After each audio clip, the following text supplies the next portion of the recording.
Good afternoon, everybody. This is Reverend Sam from Amazing Love Sanctuary in Arvada, Colorado, here on the Positive Being Here and Now Facebook page, and also on my own YouTube Live. Yeah, it's been a weird day yesterday, having a couple people share a couple of the weird phone calls that I got. That challenged me, and they actually left voice messages. I tried to call back the numbers, and both of them had been strangely disconnected. So it hasn't really created an issue for me, other than it was weird. Somebody challenged me for speaking at a Black Lives Matter rally, and so if you want to go onto our Facebook page for Amazing Love Sanctuary, you can see the transcript. There wasn't really too much that was too radical, but somebody didn't like it, the fact that I was there and had spoken. And of course, I've always been for a very, very long time ally with the LGBTQ community, and the people that mean a lot to me, and have they've been very supportive of the steps that I've taken to stand for them and to support them in so many different ways.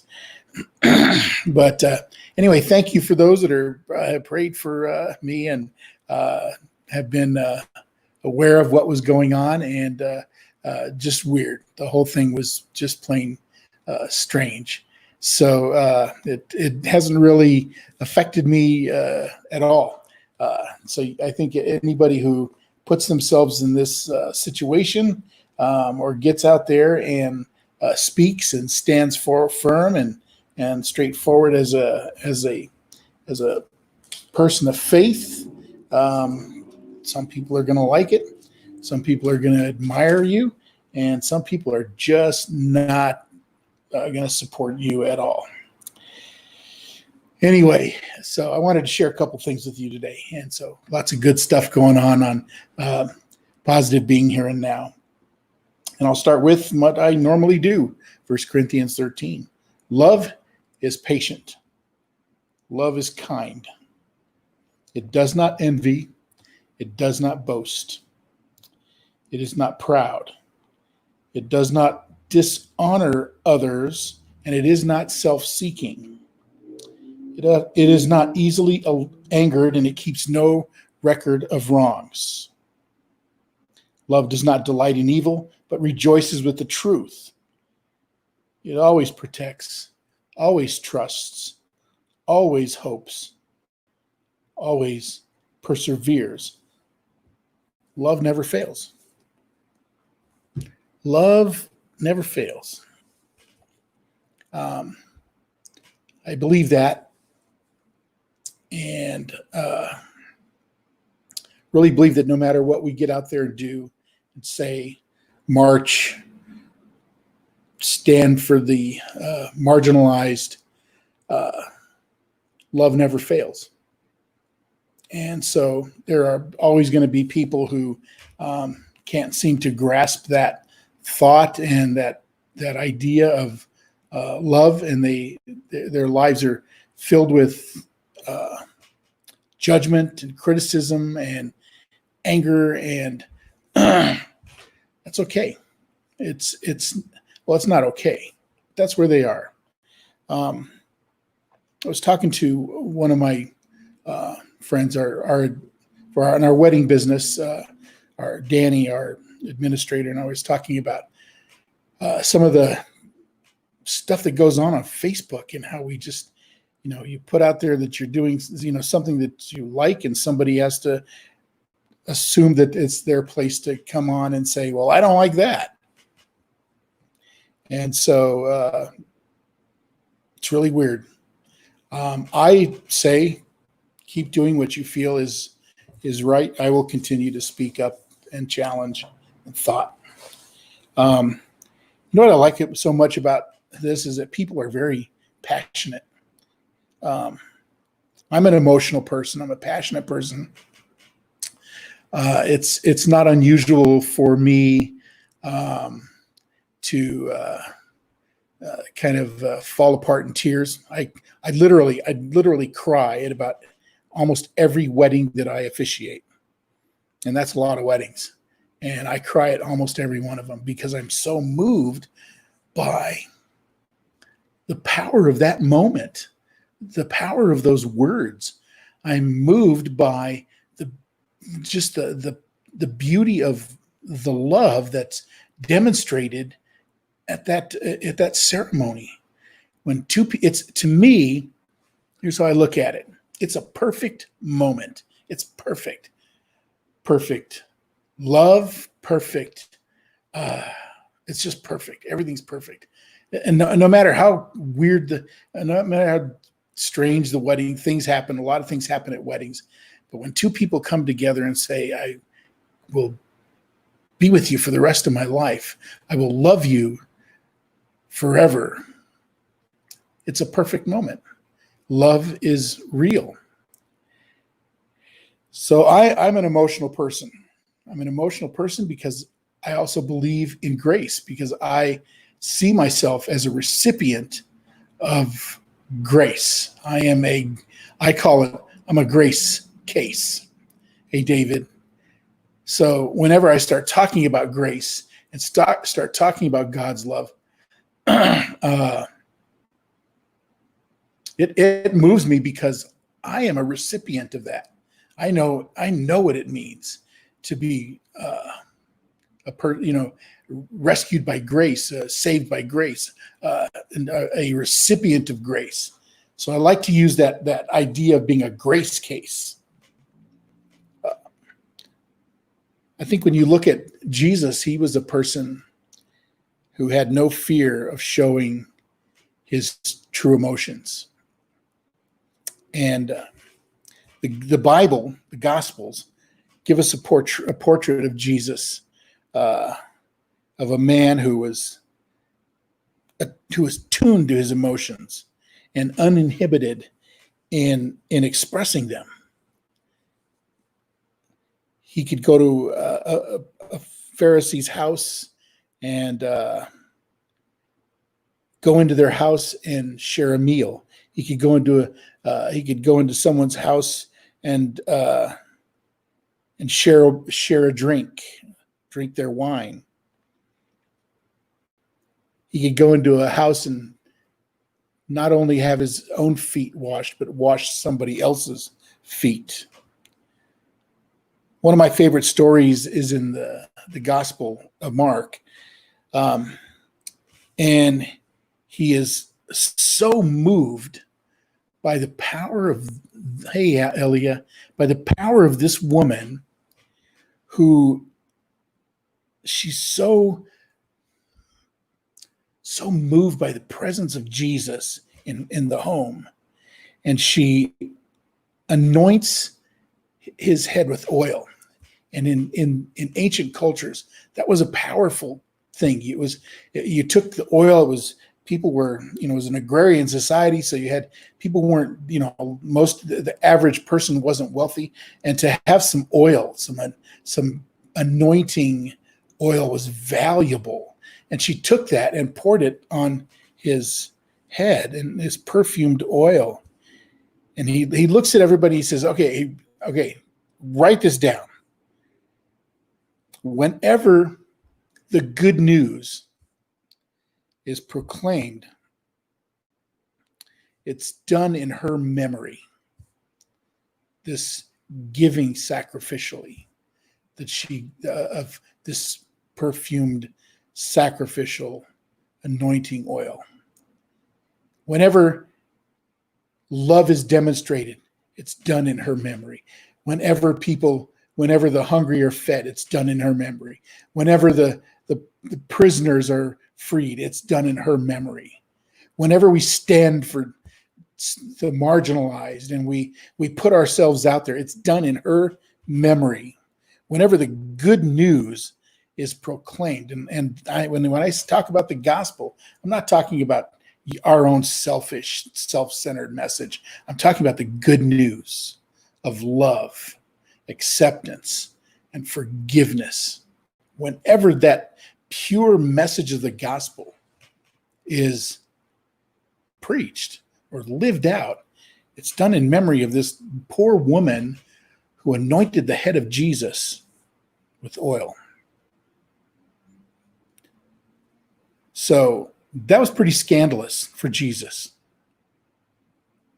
And I believe that Jesus was just like all of us.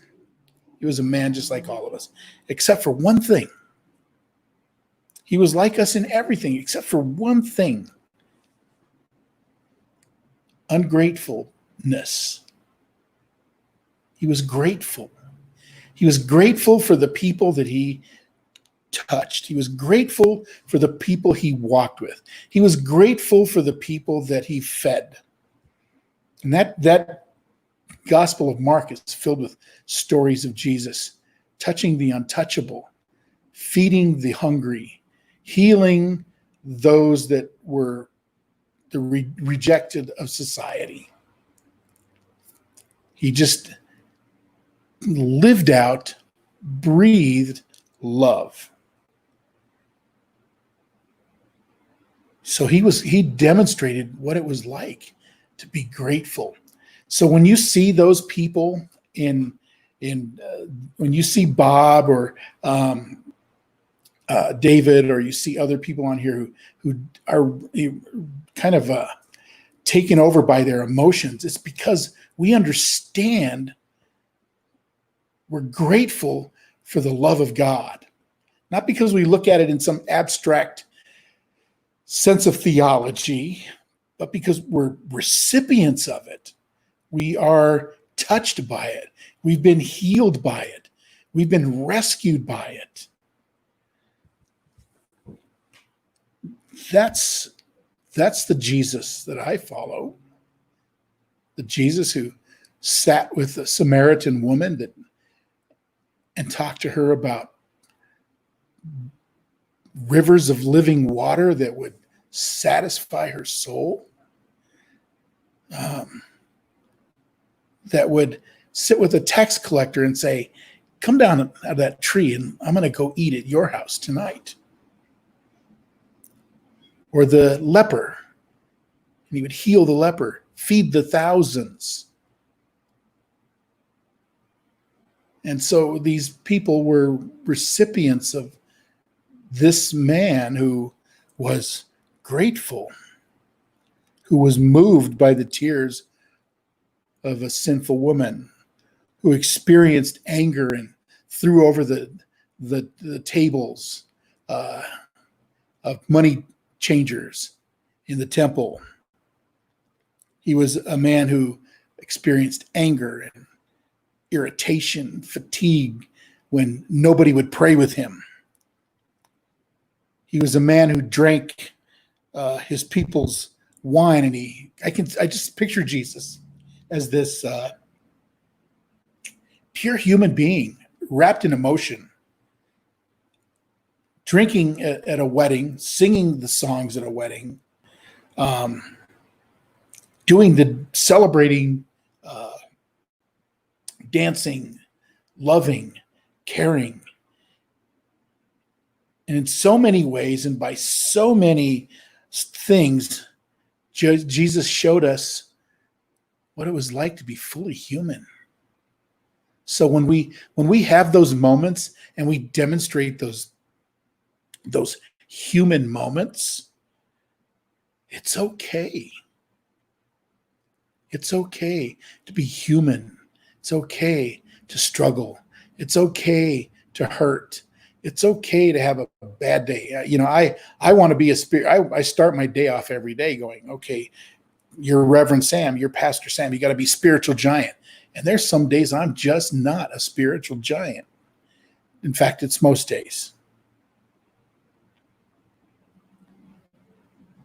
Jesus was sensitive to the human heart. And he longed to touch people's lives as a human being. I think, to me, the story of Jesus when he went to the disciples that were fishermen, and he walked up to them, and I don't think it was a one-time thing. I just don't think it was. I used to. He just stumbled onto them and say, "Follow me, and I'll make you fishers of men." I don't think that was it. I think Jesus went there day in and day out. Wouldn't surprise me if he threw a few fish nets with those fishermen. Wouldn't surprise me if he sat around the boat repairing nets. Wouldn't sat around me if he helped unload those fish. Wouldn't surprise me if he was just one of the guys. And then the moment came when Jesus said, "Follow me, and I'll make you fishers of men." What gave him the credibility? I think it was because they saw how genuine and real he was. But I think we're at a place in our lives, in our ministries. We're at a place here in Positive Being Here and Now, where we come to you with our humanity. We bare our souls and say, "This is who I am." Some days I fail miserably. Some days I'm on top of the world. And we're here to say, we're here with you. We're not getting on here by in any way saying that we're better than anybody or we're more accomplished than anybody. We're just people who have a common vision of wanting to come in and bring some positivity and to connect with one another and to share with you the thing that brought us together, all of us, more than anything else. It was love. Love brought us all together. An understanding of love, a demonstration of love, because we reached out to one another, reached out outside of ourselves, and learned how to love each other, learned how to love and respect each other. If you were here in Denver, and you came into my office, Elia would know this. It's not unusual to come into my office and I start talking and we can sit and talk for hours on end. And in that moment that we spend together in the office, we will laugh, we will discuss theology, we'll discuss philosophy, we'll discuss ministry, and we will cry. Or I'll cry, or I'll shed a tear. Because that's what comes out of me. That's just who I am. And we learn how to bare our souls to each other and care for one another. And Jesus demonstrated that to us. His raw humanity, where he saw people weep.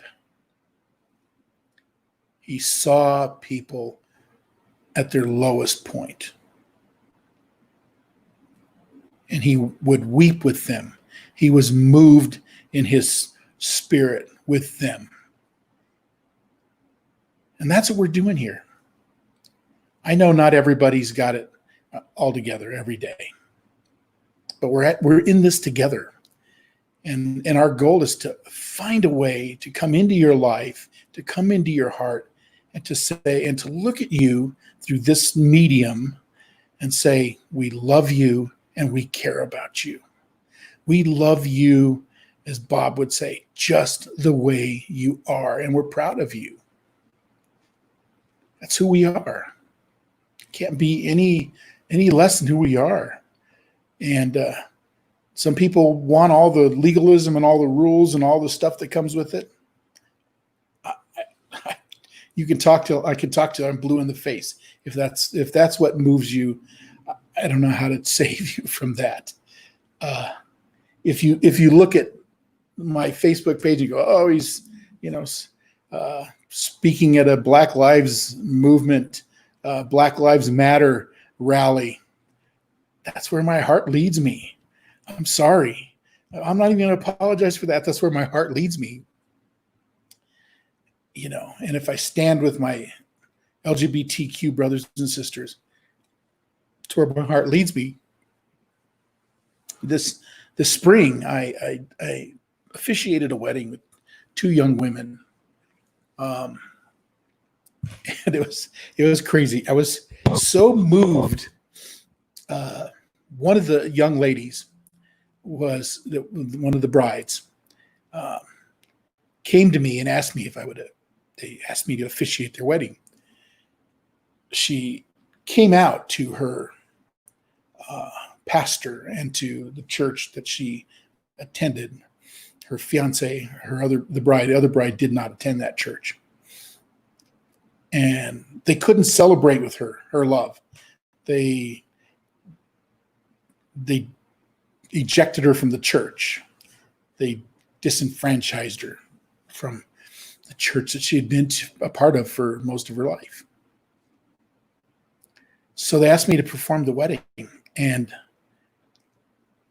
I was bawling like a baby because I was so moved by this moment of love. And what came out of my heart of this, I wanted this young woman to see another picture of Jesus. Not that I'm Jesus, but another picture of Jesus that loved her, accepted her, cared for her, and could celebrate the moment with her in her marriage. And that's what came out of my heart. So we cried, I cried, they cried, the parents cried, guests cried, people cried, because we were rejoicing with her and her fiance. So if somebody has a problem with me demonstrating that kind of unconditional love, shame on them. But I've always learned this. Somewhere, somehow, it always comes back. And there's an opportunity to show that person whose heart was filled with hate, that person whose heart was filled with judgmentalism.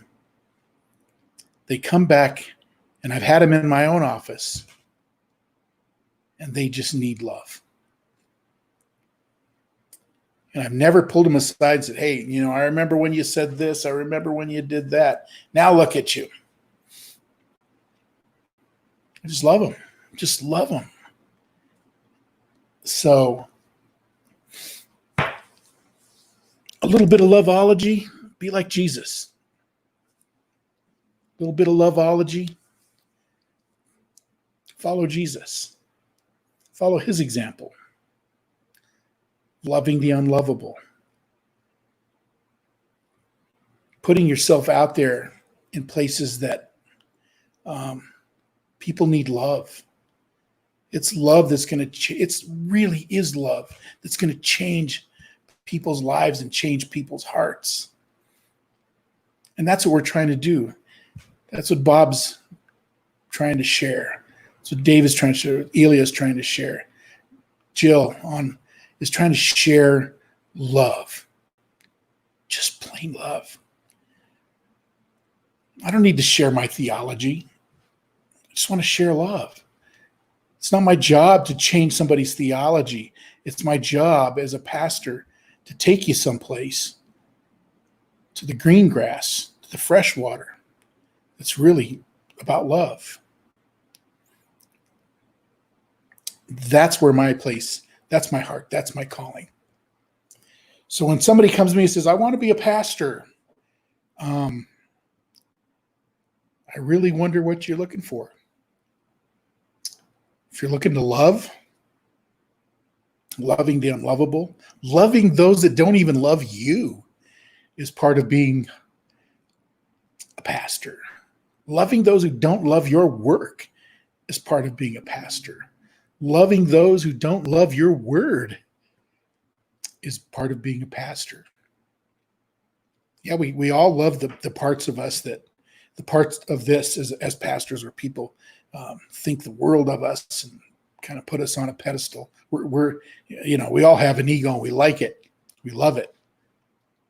But it's when we get down and dirty in that love, and we get down and dirty in that place in our heart where we got to really discover, and you reach down and you just pull yourself through it, and you just love the ones that aren't just unlovable, but you love the ones that don't love you. You love the ones that just don't even want you around. Bob was talking about this a few weeks ago, about loving people that, you just think, I can't love them. I can't be with them. I don't want anything to do with them. Finding that person, calling that person, reaching out to that person. So somebody may call me, leave a voicemail message, tell me I'm wrong. That's okay. I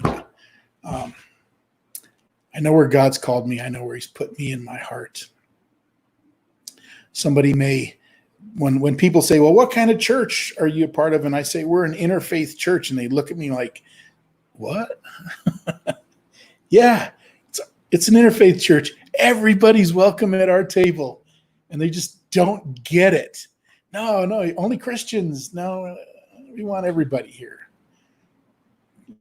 Last year, one of the most influential people in our church here, in our congregation, was a 90-year-old atheist who changed our lives, changed our ministry for 2 months, and then passed away. I've told you that story. Anyway, little Love-ology on Thursday. I'm okay. And I know we're all just sitting here, this has been a good day that we all jump on here and find God's grace, give each other some grace. It's hard. Some days you don't want to, but here we are. So as usual, I'm going to close with my forever love commitment to you. This is ours. Brothers and sisters, we want you to know that we are committed to you. You will never knowingly suffer at our hands. We will never say or do anything knowingly to hurt you. We will always, in every circumstance, seek to help you and support you. That's what we're doing. That's what we're doing on Positive Being here and now. Loving you, helping you, supporting you. When you're down and we can lift you up, we'll do that. That's what we're doing right here. Anything we have that you need, we'll share it with you. And if need be, we'll even give it to you. No matter what we find out about you, good or bad, no matter what happens in the future, our commitment to you will never change. There's nothing you can do about that. You don't have to respond. We love you. And that's what it means. We love you. We just plain love you. So be as unlovable as you want. Some days, we're still going to love you. Be angry. We're still going to love you. Run away. We're still going to love you. We'll be waiting for you when you come back. That's what this means. But I'm not a Christian. We still love you. What about that? All these other things. What about people from all these other religions? We still love you. We love them.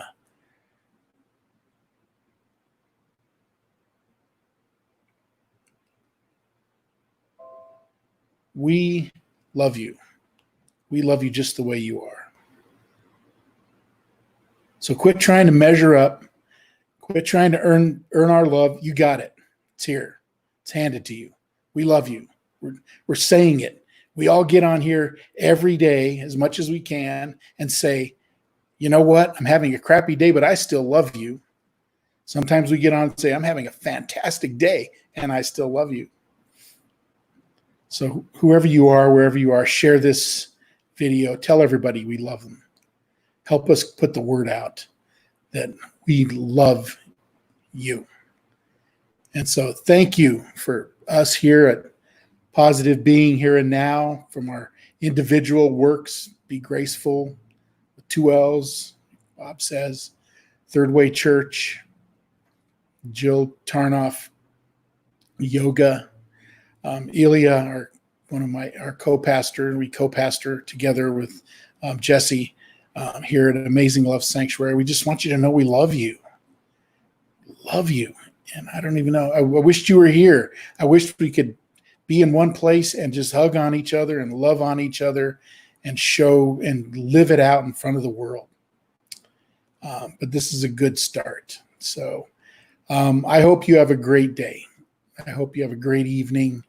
And if you need anything, you definitely can reach out. You can find me on Facebook. You can find our churches or ministries on Facebook.